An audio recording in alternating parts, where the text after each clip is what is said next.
नमस्कार दोस्तों, स्वागत है आपका हमारे इस नए चैनल केडी पॉइंट में। दोस्तों, आज हम 12वीं कक्षा के इतिहास के बुक भारतीय इतिहास के कुछ विषय भाग 1 के पहले अध्याय ईंटें, मनके तथा अस्थियां के महत्वपूर्ण 50 एमसीक्यू प्रश्नों को करेंगे। यह वीडियो 2 पार्ट में बांटा गया है। पहला पार्ट अर्थात इस वीडियो में हम महत्वपूर्ण 25 प्रश्नों को करेंगे जो कि बार-बार आपकी परीक्षा में पूछे जाते हैं तथा पार्ट 2 में हम उन 25 प्रश्नों को करेंगे जो एग्जाम में वैसे तो बहुत कम आते हैं, लेकिन परीक्षा के दृष्टिकोण से वे भी काफी महत्वपूर्ण है। तो आइए अब हम अपने इस वीडियो को स्टार्ट करते हैं। तो पहला प्रश्न है, भारतीय पुरातत्व का जनक किसे कहा जाता है? Option A Alexander Cunningham, option B John Marshall, option C Rakhal Das Banerjee या ऑप्शन डी दयाराम साहनी। तो दोस्तों सही आंसर होगा इसका option A Alexander Cunningham. Alexander Cunningham एक ब्रिटिश सेना अधिकारी और पुरातात्विक थे। उन्होंने 1861 में भारतीय पुरातात्विक सर्वेक्षण की स्थापना और उसे व्यवस्थित किया और इसके पहले महानिदेशक के रूप में कार्य किया। अगला क्वेश्चन, हड़प्पा सभ्यता की खोज कब हुई? 1820, 1919, 1921 या 1922? तो सही आंसर होगा सी 1921। भारतीय पुरातात्विक सर्वेक्षण के तत्कालीन महानिदेशक सर जॉन मार्शल के निर्देशन में दयाराम साहनी ने पाकिस्तान के पंजाब प्रांत में स्थित हड़प्पा स्थल का उत्खनन कर इस प्राचीन नगरीय सभ्यता को प्रकाश में लाया और इसके बाद 1922 में राखाल दास बनर्जी ने मोहनजोदड़ो की खोज की। तो अगला क्वेश्चन है, हड़प्पा सभ्यता की मुहरें मुख्य रूप से किससे बनी थी? ऑप्शन ए तांबा, ऑप्शन बी सेलखड़ी, ऑप्शन सी लोहा या ऑप्शन डी कांसा। तो सही आंसर होगा इसका ऑप्शन बी सेलखड़ी। तो सेलखड़ी को आसानी से तराशा जा सकता था और फिर आग में पकाकर सख्त कर दिया जाता था। इन मोहरों पर एक सींग वाले बैल, बाघ, हाथी जैसे जानवरों और लिपि के चित्र उत्कीर्ण होते थे। अगला क्वेश्चन, विशाल स्नानागार के अवशेष कहाँ से प्राप्त हुए हैं? ऑप्शन ए हड़प्पा, मोहनजोदड़ो, कालीबंगा या राखीगढ़ी। तो सही आंसर ऑप्शन बी मोहनजोदड़ो। विशाल स्नानागार के अवशेष पाकिस्तान में स्थित मोहनजोदड़ो से प्राप्त हुए हैं। ये सिंधु घाटी सभ्यता का सबसे प्रसिद्ध और विशाल जलकुंड है जो अपनी पक्की ईंटों से बना हुआ है और लगभग 12 मीटर लंबा, 7 मीटर चौड़ा और 2.4 मीटर गहरा है।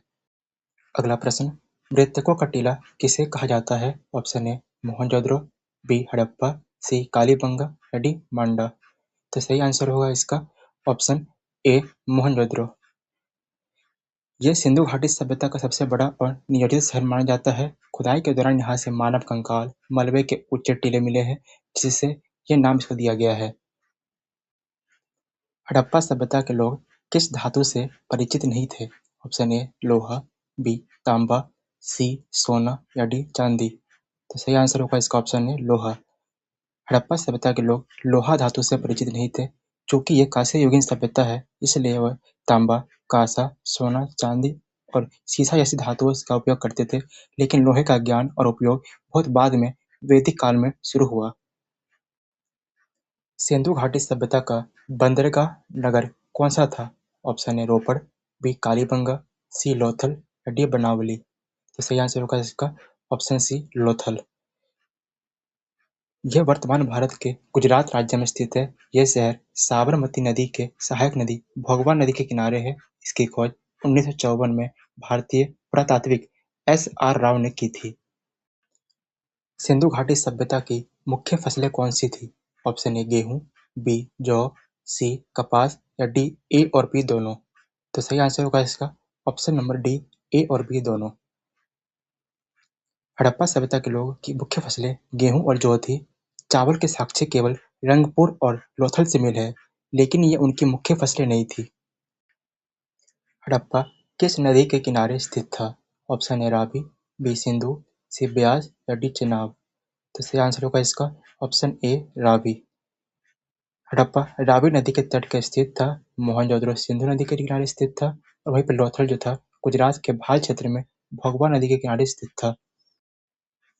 हड़प्पा सभ्यता का समय काल क्या था? ए 2600 से 1900 ईसा पूर्व, 2500 से 1800 ईसा पूर्व, 2700 से 1800 ईसा पूर्व या 2100 से 1500 ईसा पूर्व। इसका आंसर ऑप्शन है 2600 से 1900 ईसा पूर्व। हड़प्पा सभ्यता का मुख्य कालक्रम 2600 से 1900 ईसा पूर्व माना जाता है। हालांकि इसका पूर्ण विस्तार प्रारंभिक और उत्तर काल को मिलाकर लगभग 3300 ईसा पूर्व से 1300 ईसा पूर्व माना जाता है। यह भारत की सबसे प्राचीन नगरीय कांस्य युगीन सभ्यता थी। कांस्य की प्रसिद्ध नर्तकी की मूर्ति कहाँ से प्राप्त हुई है? Option A Harappa, B Mohenjodaro, C Kalibanga या डी राखीगढ़ी। तो सही आंसर होगा इसका ऑप्शन बी मोहनजोदड़ो। कांस्य की प्रसिद्ध नर्तकी की मूर्ति सिंधु घाटी सभ्यता के प्रसिद्ध पुरातात्विक स्थल मोहनजोदड़ो से प्राप्त हुई है, जो लगभग 10.5 से 10.8 सेंटीमीटर लंबी, 5 सेंटीमीटर चौड़ी और 2.5 मीटर गहरी है। सिंधु घाटी के लोगों का मुख्य व्यवसाय क्या था? ऑप्शन ए पशुपालन, बी व्यापार, सी कृषि या डी ए और सी दोनों। तो सही आंसर होगा इसका ऑप्शन डी ए और सी दोनों। वे मुख्य रूप से गेहूं, जौ, मटर और कपास की खेती करते थे। कृषि के साथ साथ पशुपालन और व्यापार, विशेषकर कि मेसोपोटामिया के साथ भी उनकी अर्थव्यवस्था के मुख्य महत्वपूर्ण स्तंभ थे। मेसोपोटामिया के अभिलेखों में सिंधु क्षेत्र के लिए किस शब्द का प्रयोग किया गया है? ऑप्शन ए सेंधव, बी मेलुहा, सी हाजा या डी सुमेर। तो सही आंसर होगा इसका ऑप्शन बी मेलुहा। मेलुहा का अर्थ संभवतः नाविकों का देश है। मेसोपोटामिया के अभिलेखों में सिंधु क्षेत्र के लिए मेलुहा शब्द का प्रयोग किया गया है। हड़प्पा सभ्यता के लोग तांबा कहाँ से मंगाते थे? ऑप्शन ए दक्षिण भारत से, बी खेतरी राजस्थान से, सी ओमान से या डी अफगानिस्तान से। तो सही आंसर है इसका ऑप्शन बी खेतरी राजस्थान। ये लोग तांबे को विभिन्न स्थानों से प्राप्त कर औजार और बर्तन बनाते थे, जो उनकी उन्नत धातु क्रम तकनीक को दर्शाता है। धोलावीरा नगर को कितने भागों में विभाजित किया गया था? ऑप्शन ए 2, बी 3, सी 1 या डी 4। तो सही आंसर ऑप्शन बी 3 भागों में। धोलावीरा शहर को 3 भागों में बांटा गया था। पहला भाग राजा का राजमहल, जो सबसे ऊंचाई पर स्थित था, ये चारों ओर से मजबूत किलेबंदी से घिरा था। दूसरा भाग अन्य अधिकारियों का आवास, जिसमें एक सुरक्षात्मक दीवार भी थी, और तीसरा आम शहरवासियों के ईंटों से बने घर हुए थे। हड़प्पा सभ्यता के लोग किसकी पूजा करते थे? ऑप्शन ए इंद्र, बी सोम, सी विष्णु या डी मातृ देवी। तो सही आंसर होगा इसका ऑप्शन डी मातृ देवी। हड़प्पा सभ्यता के लोग मुख्य रूप से मातृ देवी और आद्य शिव, जिसे हम पशुपतिनाथ कहते हैं, की पूजा करते थे। वे प्रकृति प्रेमी थे, इसलिए पीपल के वृक्ष, नाग और कोबड़ वाले बैल जैसे पशुओं की पूजा करते थे। हड़प्पा सभ्यता एक डैश सभ्यता थी। ऑप्शन ए शहरी सभ्यता, बी ग्रामीण सभ्यता, सी आदि समाज या डी आधुनिक समाज। तो सही आंसर होगा इसका ऑप्शन ए शहरी सभ्यता। हड़प्पा सभ्यता एक शहरी सभ्यता थी। इस सभ्यता के प्रमुख शहर जैसे कि हड़प्पा, मोहनजोदड़ो में उन्नत नगर नियोजन, चौड़ी और सीधी सड़कें और एक सुव्यवस्थित जल निकासी प्रणाली थी। हड़प्पा सभ्यता का वह एकमात्र स्थल कौन सा था जहाँ दुर्ग नहीं था? ऑप्शन ए राखीगढ़ी, बी बनावली, सी लोथल या डी चहुंदरो। तो सही आंसर है इसका ऑप्शन डी चहुंदरो। चहुंदरो हड़प्पा सभ्यता का एकमात्र ऐसा स्थल है जहाँ दुर्ग या किलेबंदी नहीं मिलती है। पाकिस्तान के सिंध प्रांत में स्थित ये शहर एक प्रमुख औद्योगिक केंद्र था, जो मोती बनाने, संग काटने और धातु निर्माण का कार्य करने का काम होता था यहाँ पे, न कि कोई प्रशासनिक या सैन्य किला था। हड़प्पा सभ्यता में शंख के साक्ष्य किस स्थान से मिले हैं? Option A Dholavira, B Lothal, C Mohenjodaro या डी बालाकोट। तो सही आंसर होगा इसका option number D Balakot. Harappa सभ्यता में शंख से बनी वस्तुएं जैसे कि चूड़ियां, कंगन और मोतियों के प्रमुख साक्ष्य मुख्य रूप से तटीय स्थलों नागेश्वर और बालाकोट से मिले हैं। ये दोनों स्थान विशेषकर गुजरात के कच्छ के क्षेत्र में स्थित है। नागेश्वर शंख शिल्प और वस्तु निर्माण में महत्वपूर्ण केंद्र था। हड़प्पा सभ्यता में जुते हुए खेत के प्रमाण किस स्थान से मिले हैं? Option A Harappa, B Rakhigarhi, C Kalibanga या D Banawali.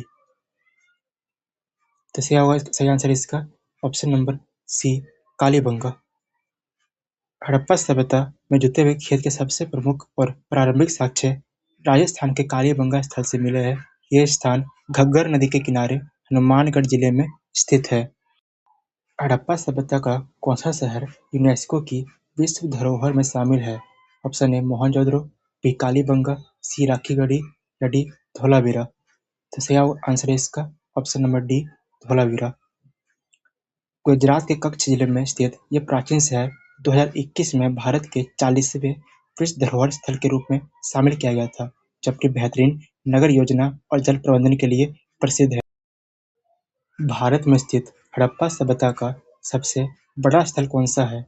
Option A Mohenjodaro, B Kalibanga, C Rakhigarhi या डी धोलावीरा। तो सही आंसर है इसका option number C Rakhigarhi.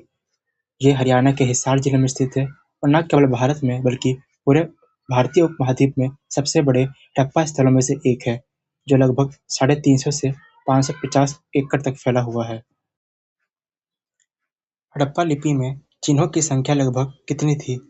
Option A 250 से 400, ऑप्शन बी 350 से 400, ऑप्शन सी 500 से 700 या ऑप्शन डी 200 से 275।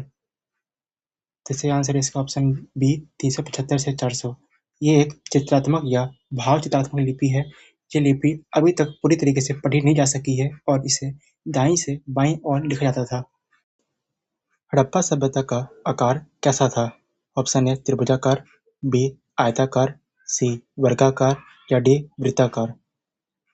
तो आंसर है इसका ए त्रिभुजाकार। ये उत्तर में मांडा जम्मू कश्मीर में, दक्षिण में दैमाबाद जो कि महाराष्ट्र में है, पश्चिम में सतकोटरा डोर जो कि पाकिस्तान में है और पूर्व में आलमगीरपुर जो कि उत्तर प्रदेश तक फैला हुआ था। हड़प्पा सभ्यता के पतन का प्रमुख कारण क्या था? ऑप्शन ए जलवायु परिवर्तन, बी प्राकृतिक आपदाएं, सी लगातार अकाल पड़ना या डी उपरोक्त सभी। सही आंसर है डी उपरोक्त सभी। हड़प्पा सभ्यता के पतन का कोई एक कारण नहीं बल्कि कई कारण थे। प्रमुख कारणों में बाढ़, नदियों का मार्ग बदलना, जलवायु परिवर्तन और अत्यधिक शुष्कता के कारण कृषि का विनाश शामिल है। इसके अतिरिक्त बाहरी आक्रमण और व्यापार में कमी ने भी इसके विनाश में योगदान दिया। तो आई होप आपको वीडियो पसंद आई होगी। इसका पार्ट 2 बहुत जल्दी ही डाल दिया जाएगा चैनल पे। तो हमारे चैनल से जुड़े रहिए, लाइक और सब्सक्राइब करना ना भूलें और अपना फीडबैक जरूर देना। धन्यवाद।